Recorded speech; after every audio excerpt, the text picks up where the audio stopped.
packing up condoms to be distributed later when talking about the dangers of AIDS.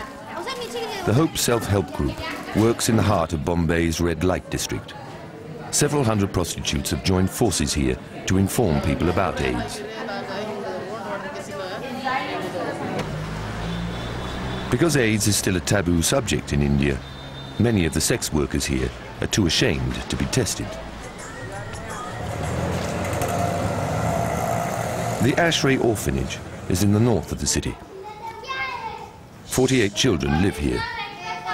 Their mothers, all of them prostitutes, have died or are unable to care for them. More than half of the children are HIV positive. 9-year-old Tushar almost died of his illness. Now he gets the necessary medication to keep it under control and receives regular checkups. But at some point, says his doctor, the boy will need different drugs. Sometime in the near future, maybe 4 years, 5 years down the line, we would have problems. Either because of toxicities, we might have to change their medicines, or because of resistance, we might have to change their medicines. The problem for AIDS patients is that the Indian government only provides free medication if it is made by Indian pharmaceutical firms, generics, exact copies of the expensive tablets from Western pharmaceutical companies. The manufacture of generic drugs is an important industry in India. More than half of all threshold and developing countries use HIV medication from India.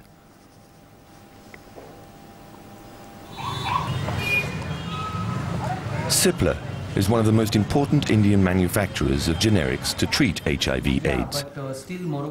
It is now producing second-generation HIV/AIDS drugs, which are mostly sold abroad because they are too expensive for the Indian government right now.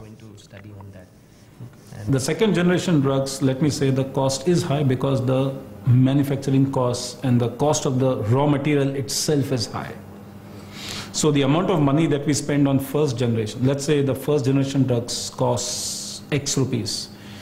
The second generation costs 5 or 7 times that. So you can imagine the budget that anybody will require to treat all these patients. But it's only a question of time before the children in the Ashray Orphanage have to switch to second-generation drugs. And then there are the third-generation drugs. Some are already on the market in the West, but they are protected by patents and priced beyond the reach of patients like Tushar, Sudhir, and the other orphanage children. So far, the Indian companies have no licenses to copy them.